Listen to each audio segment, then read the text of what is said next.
నేను రేపు ఒకటే ఇంటిగా ఉండే దేవుడు తండ్రి నాయన మీకు వందనాలు. మార్పు చేయని దేవుడు దేవా మీకు వందనాలు, స్తుతి, స్తోత్రాలు తండ్రి. ఎక్కడైతే ఇద్దరు ముగ్గురు ప్రయాణంలో కూడి ఉంటారో వారి మధ్యలో మీ ఉంటానని సెలవించిన దేవుడు.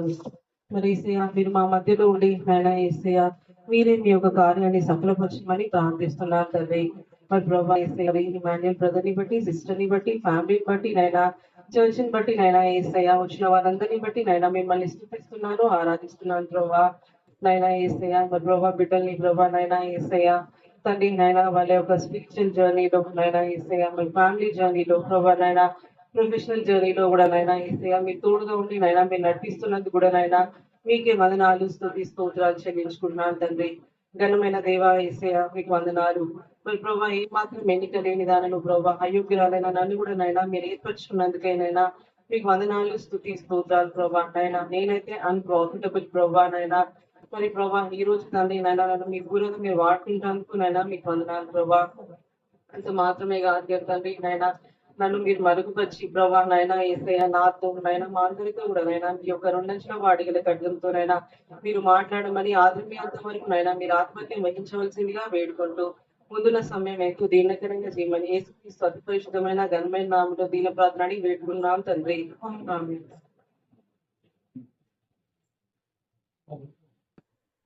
Hebrews 13:4 మ్యారేజ్ ఇస్ ఆనరబుల్, వివాహము అన్ని విషయములలో ఘనమైనది. సో మన మ్యారేజ్ లైఫ్ అన్నది చాలా ఆనరబుల్ కదా. మరి ఈ యొక్క మ్యారేజ్ లైఫ్ ని దేవుడికి ఇంకా ఆనరబుల్ చేయాలంటే మనం ఏం చేయాలి? ఏం చేయాలండి? దేవుడు ఏమంటాడంటే ఇప్పుడు ఫర్ ఎగ్జాంపుల్ ఒక బిల్డింగ్ ఉందనుకోండి, ఆ బిల్డింగ్ కి పిల్లర్స్ ఎట్లా ఇంపార్టెంట్, ఇప్పుడు ఆ ఎగ్జిస్టింగ్ బిల్డింగ్ ఉందనుకోండి, ఆ ఎగ్జిస్టింగ్ బిల్డింగ్ కి కూడా పిల్లర్స్ చాలా important. In the same day మనకి మన మ్యారేజ్ లైఫ్ కి పిల్లర్స్ అనేటివి చాలా ఇంపార్టెంట్ అన్నమాట.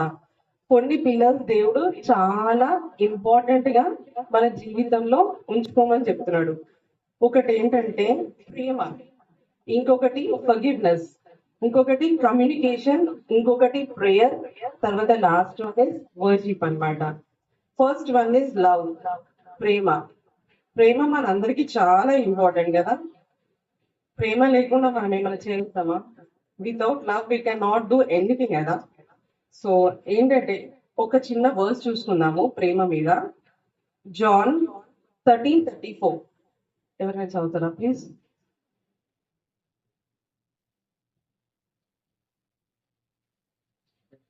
13:34 మీరు ఒకరినొకరు ప్రేమింపవలెనని మీకు కొత్త ఆజ్ఞ ఇచ్చుచున్నాను, నేను మిమ్మల్ని ప్రేమించినట్టే మీరును ఒకరినొకరు ప్రేమింపవలెను.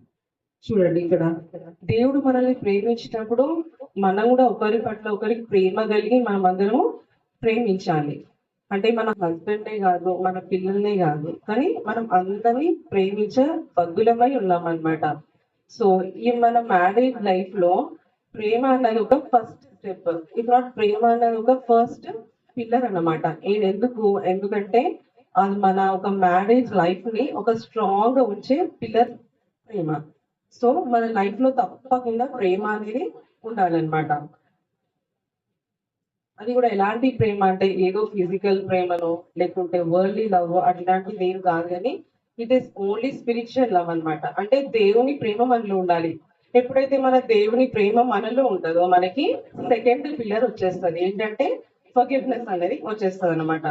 ఫర్గివ్నెస్, ఎఫిషియన్స్ 4:32 ఎఫిషియన్స్ 4:32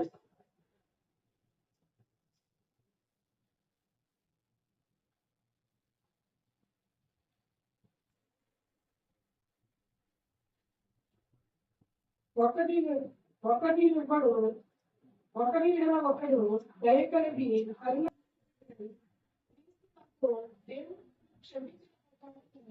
మీరు ఒకరినొకరు క్షమించుడి.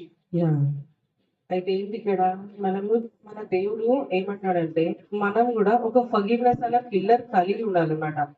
ఎవరైనా ఇక్కడ మన ఫ్యామిలీలో తప్పు చేసినా కూడా, మన చర్చ్ లో తప్పు చేసినా కూడా ప్రేమ ఉంటే ఆటోమేటిక్ గా ఫర్గివ్నెస్ అన్నది మనకి వస్తుంది. మనం ఎన్నో తప్పులు చేస్తూ ఉంటాం, డైలీ బేసిస్ మీద మనం చాలా తప్పులు చేస్తూ ఉంటాం. అలాంటప్పుడు దేవుడు మనం ఎన్ని తప్పులు చేస్తున్నా కూడా మనల్ని క్షమిస్తున్నాడు అంటే ఏంటది, మనం కూడా క్షమించాలనే కదా. సో ఎప్పుడైతే మనకి ఈ సెకండ్ పిల్లర్ ఫర్గివ్నెస్ అనేది ఉంటుందో అప్పుడు మనకి మన మ్యారీడ్ లైఫ్ అనేది చాలా స్ట్రాంగ్ గా ఉంటుంది అనమాట. Third one is communication. Communication first collisions 4:3-4:6. Collisions 4:6. ఇక్కడ వాక్యం ఏం చెప్తుందంటే మన సంభాషణ ఉప్పు వేసిన దానిలాగా ఉండాలంట, చాలా టేస్టీగా ఉండాలన్నమాట. మనము మాట్లాడే మాటలు ఎలా ఉండాలి, చాలా టేస్టీగా ఉండాలి. మన ఫ్యామిలీలోనే కాదు కానీ out side of the family, if not in the church also. ఓకేనా? మన సంభాషణ దేవుడు ఏమంటాడంటే చాలా టేస్టీ అయిన సంభాషణ, స్పిరిచువల్ సంభాషణ, దేవుని మాటల సంభాషణ కలిగి ఉన్నప్పుడు మన మ్యారీడ్ లైఫ్ అనేది ఇంకా ఇంకా స్ట్రాంగ్ అయిపోతుంది అనేసి దేవుడు అంటాడు అనమాట. Next one is prayer. Prayer తప్పకుండా మనము ప్రేయర్ కలిగి ఉండాలి. Of course sister and brother prayer చేసి చేసి చేసే ఇంత వాళ్ళ ఇంకోసారి యాక్చువల్ గా కదా. సో మనకి దేవుడు ఏమంటాడంటే అడుగుడి మీకు ఇవ్వబడను, తట్టుడి తీయబడను, వెట్టుకుడి దొరకను, అడుగు ప్రతి వానికి ఇవ్వబడును అని చెప్తున్నారు. కాబట్టి మనము వితౌట్ ఎనీ హెసిటేషన్ మనం దేవుని అడగొచ్చు అనమాట. అంటే మనం అడగొచ్చు అంటే మనకు ఆ లిబర్టీ ఉందన్నమాట దేవుడిలో. ఏం లిబర్టీ? అడిగే లిబర్టీ ఉంది. దట్ ఈస్ ప్రేయర్ అనమాట. సో మనము ప్రేయర్ లో పట్టుదల కలిగి విశ్వాసంగా ప్రార్థించినప్పుడు ఇంకా స్ట్రాంగ్ పిల్లర్ అవుతుంది. నాట్ ఓన్లీ అంటే మేము నార్త్ ఇండియాలో ఉన్నప్పుడు నేనేమనుకునేదంటే నాకు పర్సనల్ ప్రేయర్ ఉండేది, చర్చ్ ప్రేయర్ లేదు, ఫ్యామిలీ ప్రేయర్ ఉండేది. బట్ మాకు అక్కడ చర్చ్ లేదనమాట. ఎన్ని ఇయర్స్ 10 years నేను ప్రేయర్ చేశాను అనమాట. దేవా పర్సనల్ ప్రేయర్ ఉంది, ఫ్యామిలీ ప్రేయర్ ఉంది, బట్ మాకు చర్చ్ ప్రేయర్ లేదు. నువ్వు ఏం చేస్తావో నాకు తెలియదు, కానీ మమ్మల్ని మాత్రం మా హోమ్ టౌన్ తీసుకెళ్ళు. మన హోమ్ స్టే చూస్తే ఇక్కడ పవర్ ప్లాంట్స్ ఏం లేవు, అసలుకి మనకి పవర్ ప్లాంట్స్ లేవు. మరి ప్రవీణ్కి ఎట్లా వచ్చేది మరి ఇక్కడ అనేసి నేనైతే అదే ప్రేయర్, ఒకటే ప్రేయర్, దేవాది నీ చేతిలో చెప్తున్నా, నాకైతే సంఘం సహవాసము విశ్వాసులు ఉన్న ప్లేస్ లో మాత్రం మాకు జాబ్ రావాలనేసి. అంటే ఎట్లా అంటే తెగక ప్రార్థన చేస్తూనే ఉండేదాన్ని అనమాట నేను. అసలు అన్ఎక్స్పెక్టెడ్ మేము ఇక్కడికి వస్తాము, మాకు ఒక సంఘం ఉంటది, సహవాసం ఉంటది, విశ్వాసులు ఫ్రెండ్స్ ఉంటారు అనేసి అనుకోలేదు అనమాట.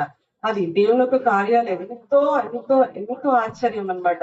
ఇప్పటికి కూడా అసలు నేను నమ్ముతుంటే అసలు నేను ప్రేయర్ చేసినప్పుడు దేవుడు వినడా అనిపిస్తుంది, కానీ డెఫినెట్ గా దేవుడు మన ప్రేయర్ వింటాడు అనమాట. మన ప్రార్థన ఏది కూడా వృధా పోదనేసి. అంటే ఇది జస్ట్ నా లైఫ్ ఎక్స్పీరియన్స్ చెప్తున్నాను మీకు.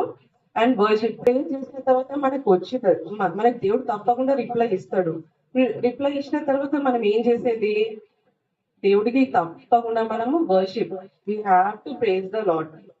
మనము మనం ఎవరికైనా హెల్ప్ చేసినప్పుడు వాళ్ళు మనకి థ్యాంక్స్ చెప్పలేదు అనుకోండి, అంటే ఏదన్నా మనకి థ్యాంక్ఫుల్నెస్ చూపించలేదు అనుకోండి, how do we feel? We feel very sad, we feel very bad of that. దేవుడు అంతే కదా, దేవుడు మనకి హెల్ప్ చేసినప్పుడు మనం దేవుని తప్పకుండా మనము వర్షిప్ చేయాలన్నమాట. సో నేను ఏమి కోరుకుంటున్నానంటే, ఏసయ్య ఎట్లాగైతే పెళ్లి విందులోకి వచ్చి నీళ్ళని ద్రాక్ష రసంగా మార్చిండో, మరి సిస్టర్ బ్రదర్ వాళ్ళ అవసరాలు కూడా నీళ్లను ద్రాక్ష రసంగా మార్చాలనేసి ఇక్కడ విశ్వాసం కూడా ఒకవేళ కొద్ది విశ్వాసం ఉంటే అధిక విశ్వాసంలో నడిపించాలనేసి నేను దేవుని ప్రార్థిస్తున్నాను. అంతేకాదు కానీ మన ఫ్యామిలీ లైఫ్ లో వన్నెస్ ఉండాలి. వన్నెస్ అంటే wife and husband, if at all family, పిల్లలు, మనం అందరం ఒక వన్నెస్ తో ఉంటేనే మనం ఒక స్ట్రాంగ్ మ్యారీడ్ లైఫ్ ని మనం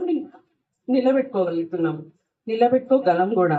importance of God in family. మనం అన్ని విషయాలలో కూడా ఏదైనా కావచ్చు, పిల్లల చదువు విషయంలోనైనా లేకుంటే మన అనారోగ్య విషయంలోనైనా ఏ విషయంలోనైనా కూడా మనము అన్నిటికంటే ముందు మనం ఇంపార్టెన్స్ దేవుడికే ఇవ్వాలనేసి దేవుడు మనతో మాట్లాడుతున్నాడు అనమాట. అండ్ మనకు ఒకవేళ బాగాలేదనుకోండి, మనకు ఒకవేళ ఏదైనా అవసరతలు వచ్చినాయి, వరల్డ్ అవసరతలు వచ్చినాయి అనుకోండి, మనము మనుషుల దగ్గరికి ఇక్కడికి వెళ్ళకుండా కూడా మనము దేవుడి యొక్క పునరుద్ధాన శక్తిని ఆశ్రయించాలని చెప్తున్నాడు అనమాట. నేనైతే నాకు ఎప్పుడు ఏదైనా సిక్నెస్ వచ్చింది అనుకోండి, నేనైతే ఫస్ట్ అదొక్కటే రిపేర్ చేస్తాను. దేవా నాకైతే మీ రక్తాన్ని ఆశ్రయిస్తున్నా, మీ యొక్క పునరుద్ధాన శక్తి ఇవ్వండి. ఫెయిత్ఫుల్లీ ఒక 3 టైమ్స్ ప్రే చేసుకుంటా.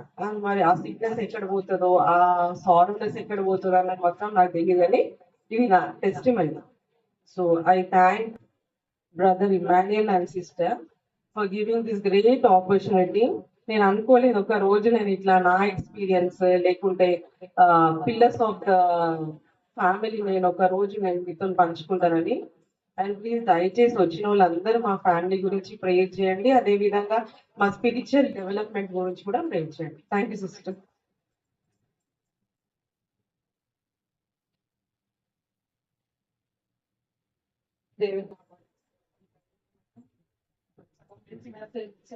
మరి బాగా ప్రేమ ఉండాలి.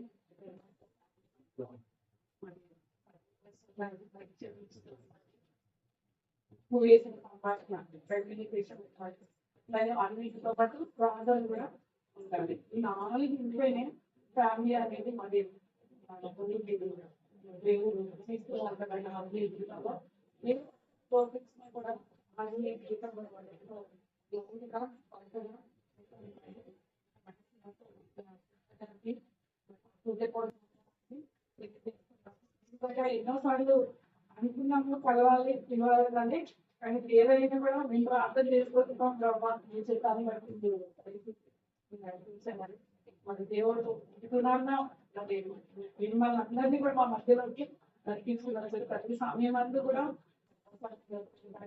కానీ అందరూ కూడా అలాగే ముఖ్యంగా మా బ్రదరు సామ్యాలు మరి మా బ్రదర్ అయితే మరి మా తమ్ముడు లేదు, ఇంకా తమ్ముడు మరి ఏ ప్రేయర్ రిక్వెస్ట్ పెట్టినా కూడా ఎంత మరి ప్రేయర్ మరి రిక్వెస్ట్ ఇచ్చినా కూడా మరి వినున్నాక నీకు ధైర్యం ఒక్కరికేతో కాదు అనుకుంటుగా అయితే మనకు ఏం చేస్తాం సంపాదించుకోవాలి.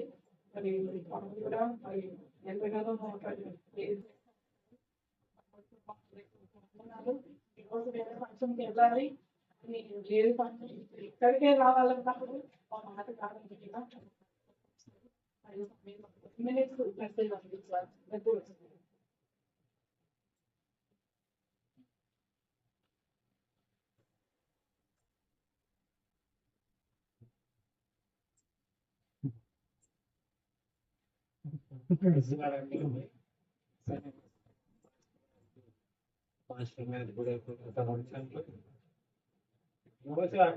చెప్పగానే